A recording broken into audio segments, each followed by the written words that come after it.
Well, hello everyone and welcome back to the channel.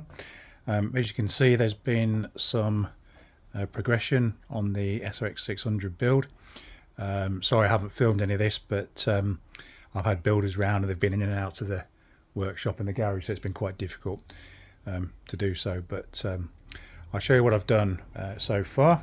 So the swinging arm is back in. That was painted with aluminium paint, so it was basically shot blasted in my cabinet over there. It just fitted in that, and I've painted that with aluminium paint. I did manage to resurrect the old original shock absorbers, which I'm really pleased about. They were slightly rusty.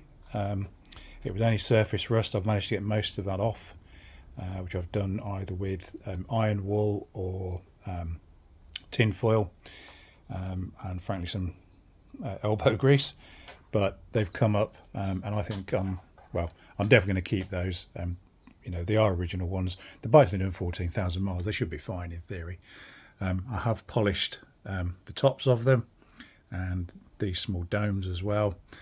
The chrome nuts were absolutely fine, so no worries about those. So these don't leak. I did ride the bike. I did test them. They are fine. So they're back on.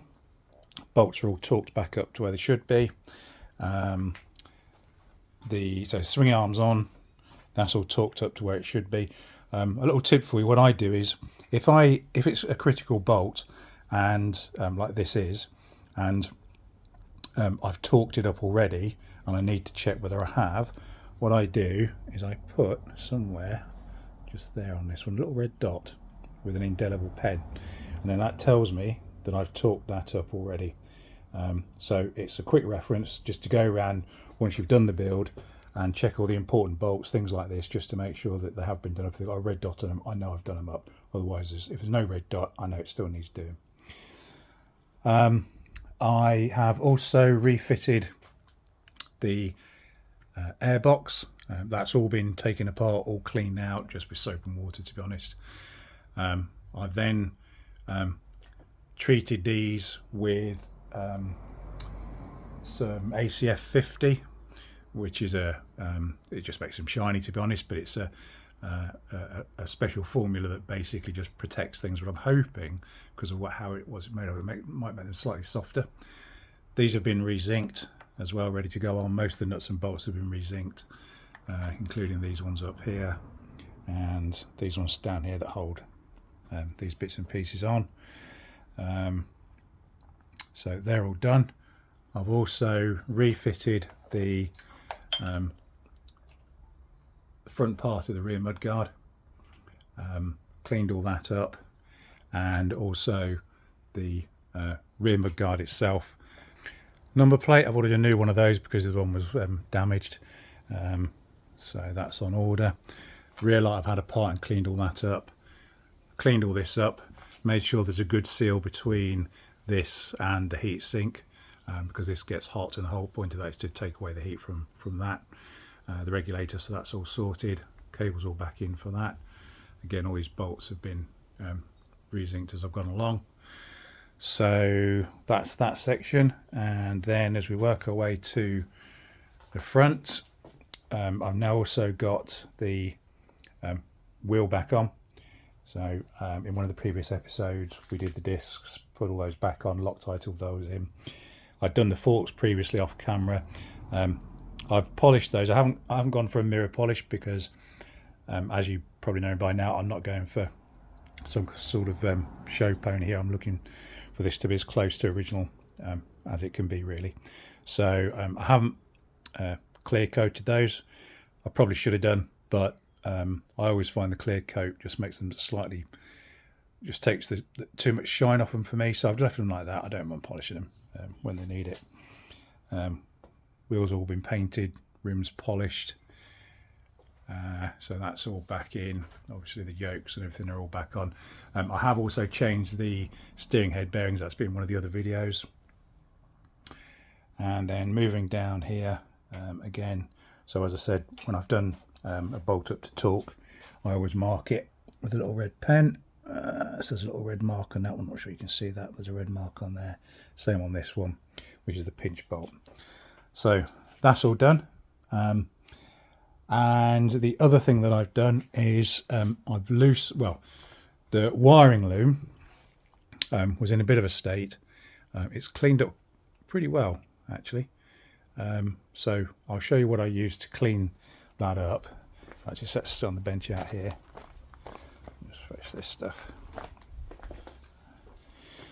So I use, it's just an electrical cleaner. It can be any electrical cleaner, but the great thing about this is you can just spray all over the loom, rub away at it with a soft brush or whatever, and you've got no fear of this causing any issues later on with other parts, contacts going rusty.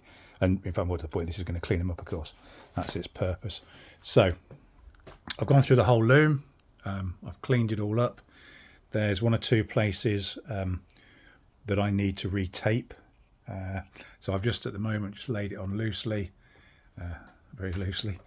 I need to dig out my wiring diagram, or more to the point, the routing diagram for the wiring loom, and then I shall start to get that back into place. But this is what I mean just here. So this part here, yeah, so there you can see the insulation has started to fray. It's obviously been rubbing on something. There was a piece of orange hose pipe which somebody had put around it, which to be fair has protected it, but it's really thick, and when you put the tank back on, it was being squashed by the tank. So what I'm going to do is, I've got some proper loom tape somewhere. Where is it? There it is. This is a cloth one, but it won't be seen, so that's fine. So I'll wrap all that piece section there, and then we'll start to put the loom on. If you don't have the original service manual, I suggest you try and get one if you can. You can get them off the internet, or in fact I think you can download them on some of the websites as well, and Facebook. But one of the advantages of this is it has all the cable routing. Shows me exactly where the loom should go, which side of various frame members, various cables and wires should go. Same here, we can see the other side of the bike, and it shows the routing of all the cables as well. And in fact there's 2 pages of this. I think there's another page as well. Yeah, so there's a view from the top, if you like, so we can see the main loom running along the right hand side of the frame, and it crosses over. I've already wired up the rear light, and it shows me exactly where that goes, which clamps I should be using, and when to put it inside the frame, when to go outside the frame. So these manuals really are invaluable when it comes to this sort of thing. And of course your complete wiring diagram as well, so if you've got any issues there, you can just follow along and trace any faults that you might have. So this is the section of cable that needs rewrapping here. So this is a cloth based tape, but it's absolutely fine. You just start there, and we literally just go round and round, try and get that a bit tighter.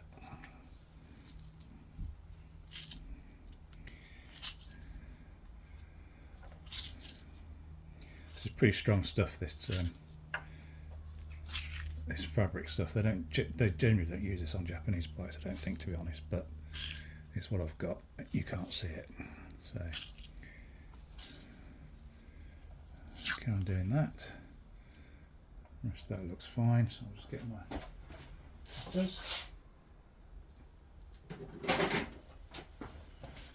Cut that off there.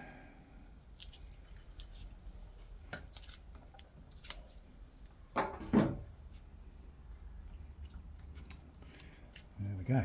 Right, let's see if we can get this back on the bike.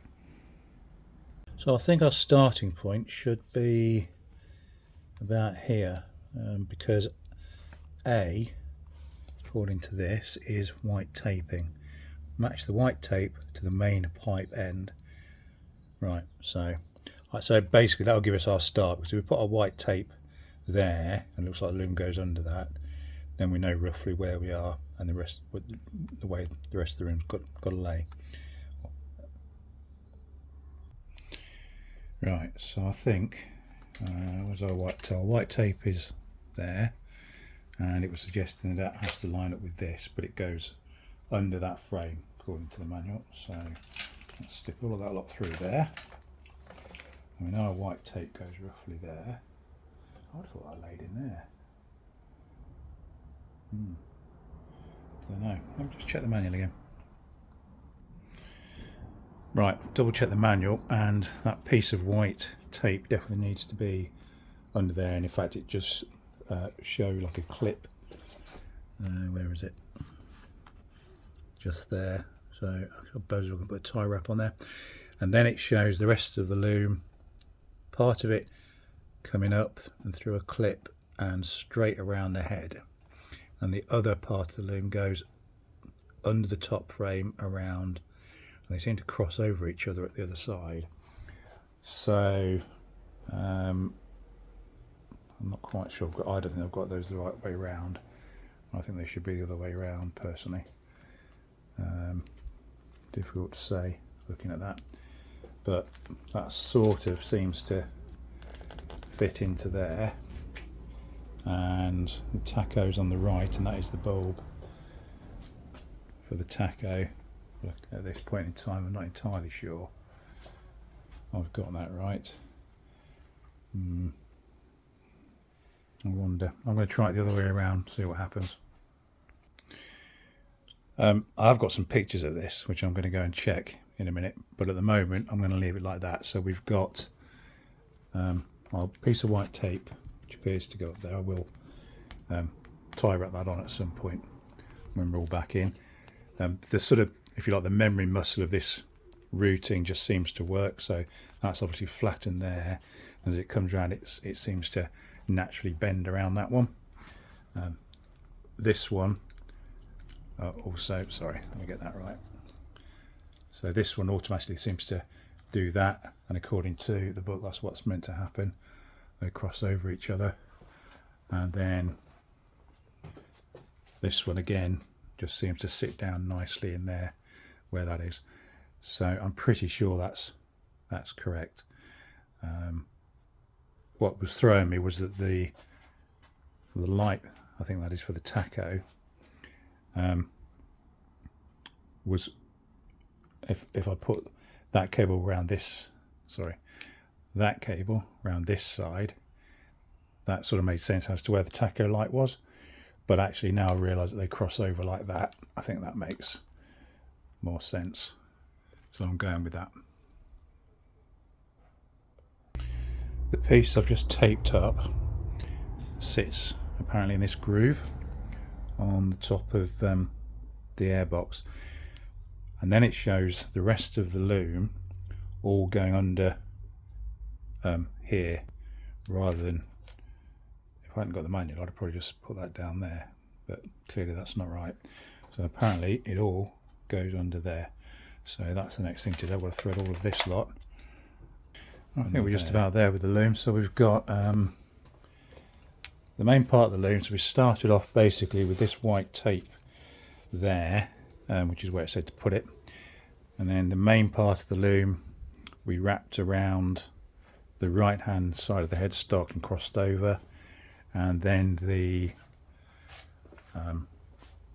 other side of that we brought around through this clip and wrapped over there. That's what it said to do with that. The loom then comes along here, goes across the top of the airbox, goes under the frame piece here, and then it basically comes along and comes around this cross member here. There's some wires that go off to this yellow, black and blue connector, which is for the tail light. I believe those two are going to be for the right hand indicator. On my bike these are slightly different. These aren't standard wires. It looks like somebody's put their own connectors on here just to make these longer. I don't know why. Maybe it was to charge the battery or something more easily, not sure. But the connectors seem good enough, so I'm going to leave those on. Red one comes up with this little circuit breaker here, so that's our fuse, if you like, resettable fuse. The main wiring lead then comes along, goes under the cross member. Some of the cables come down here to, I think, the flasher relay and the CDI connector, which we haven't put on yet. I actually can't work out what that connector is for.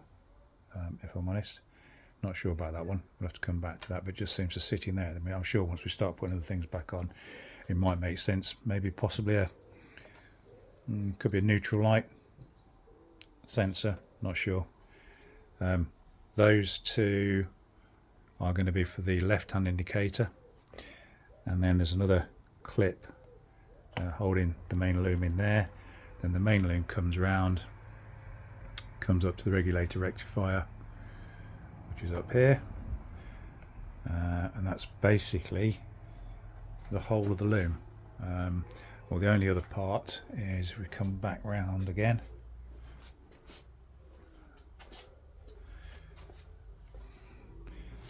there is another lead that comes off here, which I've, looking at the manual, tucks down behind that frame piece there.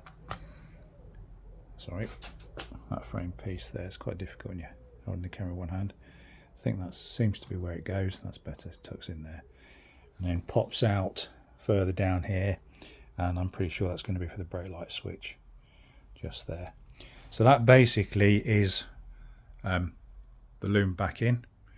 I haven't tie wrapped anything up yet. I'm going to make sure I connect everything else back up first, just in case. There's no point putting tie wraps on and then having to cut them back off because you've put them in slightly the wrong place. But basically, for now, that's the loom back in.